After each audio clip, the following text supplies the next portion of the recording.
Holy crap, I'm getting married! What's up, everybody? Welcome to another episode with my pal Alex and Feisty Pants.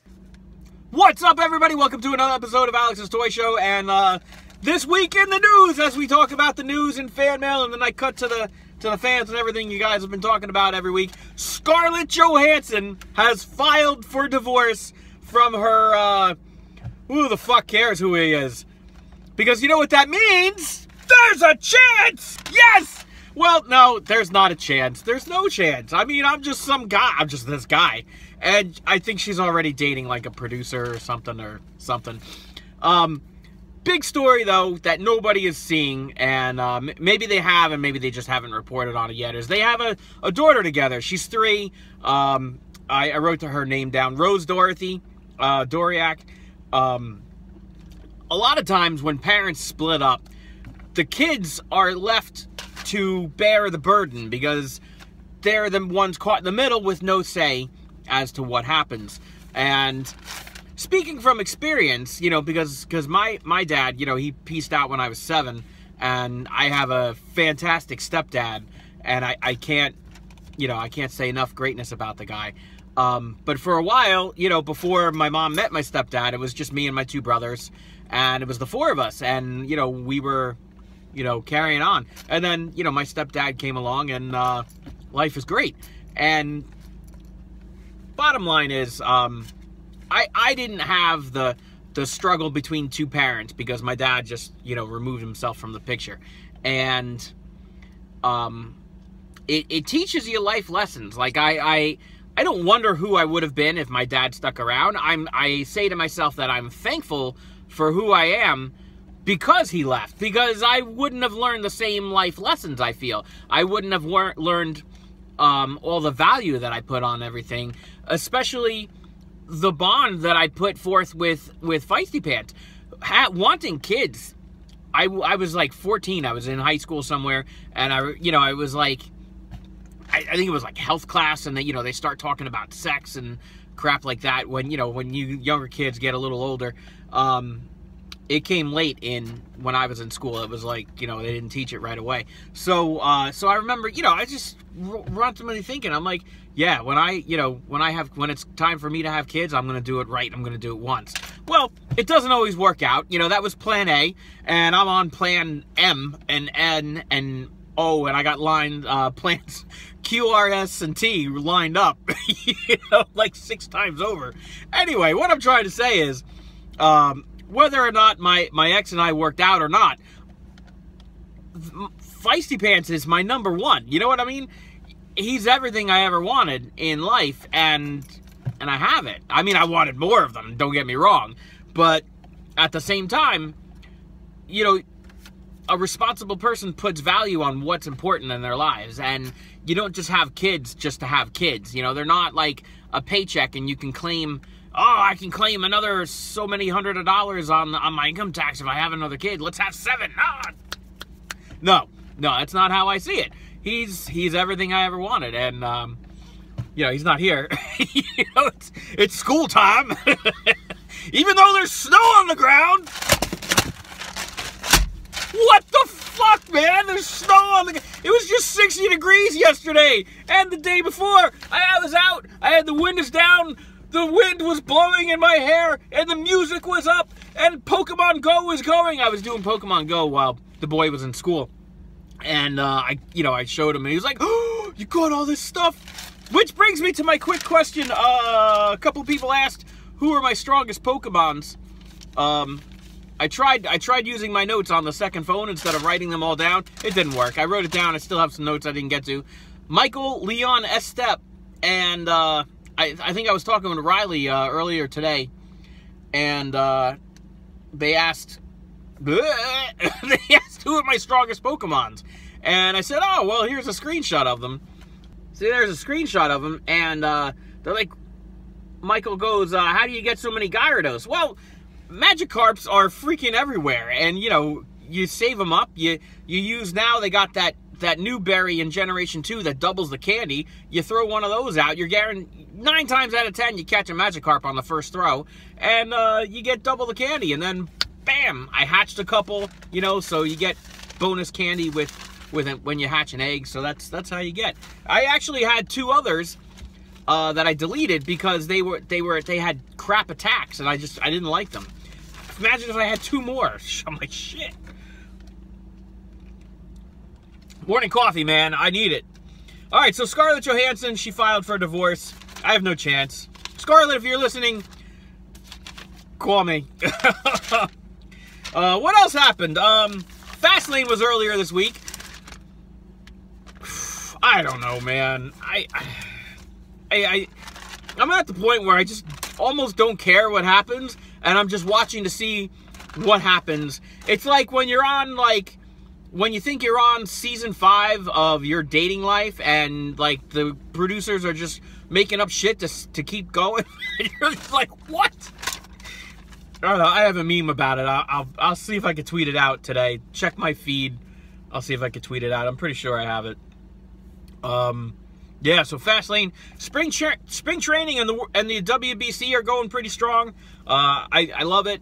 The Yankees, I read, was they said they have Rob Refsnyder, the guy that I've been trying to find his fucking baseball card to complete my 2016 Top Series 1. He was the last card I needed. I got it. I got the ones for Series 2. I'm just working on the update series now. But anyway, Rob Refsnyder, I thought he did pretty good for the Yankees last year. He played a couple positions. He was happy to be on the team. And they're saying his defense is not the best. And I'm like, I thought he was known for his defense. Somebody call up the fuckery department. Anyway, they're looking to trade him now.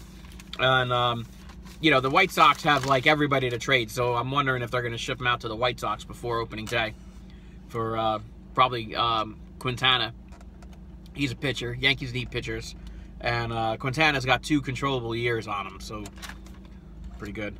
The Hall of Fame is looking pretty good, right? We were talking about it last week. Beth Phoenix going into the Hall of Fame. Diamond Dallas Page, Kurt Angle, Teddy Long, those tag team guys. Couldn't remember their names when I made these notes. And then they announced Ravishing Rick Rude. I am in fucking love with Ravishing Rick Rude. He was the guy that you just knew was the bad. There was no good in this man. Well, I mean, all right, he was a good man, but, you know, like his character. He was the baddest bad guy. He just came out. He was pure confidence. He was built like he was chiseled out of stone. And he's just like, cut my music. I need all you fat, lazy motherfuckers to shut the hell up. And I need the hottest chick in the crowd to come up and let me kiss her right here in the ring. And that's what he said, basically. And some chick came up, and Bobby Heenan sometimes, he'd be like, oh, no. Oh, how about you over there? No. How about you? You're the dirty bitch I want in the ring. It was so funny. It was really entertaining. And I'll never forget, it was the first time I had seen something called the Foreign Object, when he had that posing contest with the Ultimate Warrior, and he had that bendy bar to keep him fresh, you know, and he just lost it, and he hit the Ultimate Warrior with the Foreign Object! Oh my God, it's a solid steel Foreign Object! Ultimate Warrior's down! Anyway, it was great. It was great. All right, let's get to some news. You gotta bear with me because I got it all on my phone. I didn't write any of this shit down because I said, what am I gonna write it down for if I just take screenshots of everything? Oh, before I get to the fans, there was this girl. She's a pharmacist down in one of the pharmacy stores down here in Little Egg Harbor Township. I think it was a Rite Aid pharmacist, and she saved some little kid. They drove him to I guess to get a prescription or whatever, and he was non-responsive in the back seat, and they just like burst in the doors, and this pharmacist, Cecilia Zappa, she comes out and she gives CPR to the kid, saved his life. Paramedics were on their way in, and yeah, how about that? Congrats to her, and thanks for saving that little kid. Okay, so the Joker of CWO on Amino, they have these leagues over there, and you know, they do like role-playing leagues, and they constantly ask me to join and all this other junk, and I'm like, I got no time to do leagues. But he's like, wow, I didn't expect you to still be active on Amino. Keep up the good work. And I said, thanks. I've been active since the start. I think everyone else dropped Amino. Grim, Do-Hop, Attack Slug, nobody uses Amino anymore. They use it for like a month, and then they just bailed. But I like it. I do. I keep it. It's another forum of fans that I get to keep in touch with, because not everybody has Twitter, and not everybody is able to log into YouTube and leave a comment, so you're just left with, you know, whatever you have. So yeah, so thank you, the Joker, right? Yeah, thank you, Joker of CWO. I enjoy the conversations. Another guy on Amino is Xbox One WWE guy. He's like, "Hey Alex, I'm a big fan." I said, "Awesome, thanks." He's got a YouTube channel by the same name. Callum Christie on Amino says, "Hey Alex, what do you think of El Jefe Rojo being two-time GTS United States champion in GTS wrestling? Please put what you think of that. And goodbye from Callum Christie." So I said, "I think it's great," and then he left the conversation. I'm like, wait a minute, come back. How are you gonna know? Oh, these kids, I love them. Kier Lance of New PWR. I don't know what that means. He's on Twitter. He says, "Please follow me, sir. I'm watching your videos. I'm from the Philippines. I love you, Attack Slug, Ninja Twin, and the best Grim. Wah." Yeah, that's great. Thank you, sir. Riley and I were talking about a bunch of Pokemon. Riley can't find anybody by the ocean. She's got a bunch of Voltorbs and Magnemites, barely any Magikarp or other water Pokemon. I have the same actual problem here when I cross the bridge. If you guys look at a map of New Jersey, go zoom in, right? And I cross the bridge over into Seaside Heights. And in Seaside Heights, there's plenty of Voltorb and Magnemites all over the place. Where I find my Magikarps are more inland by, like, lakes and crap like that. So I'm wondering if maybe you have the same luck over there, Riley. I'm not sure. Poliwags, Magikarps usually find them together.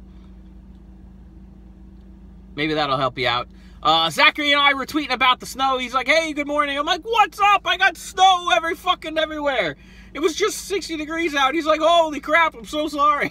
I'm like, we're actually supposed to get like more snow like Tuesday or Wednesday next week. I don't know what the hell's going on.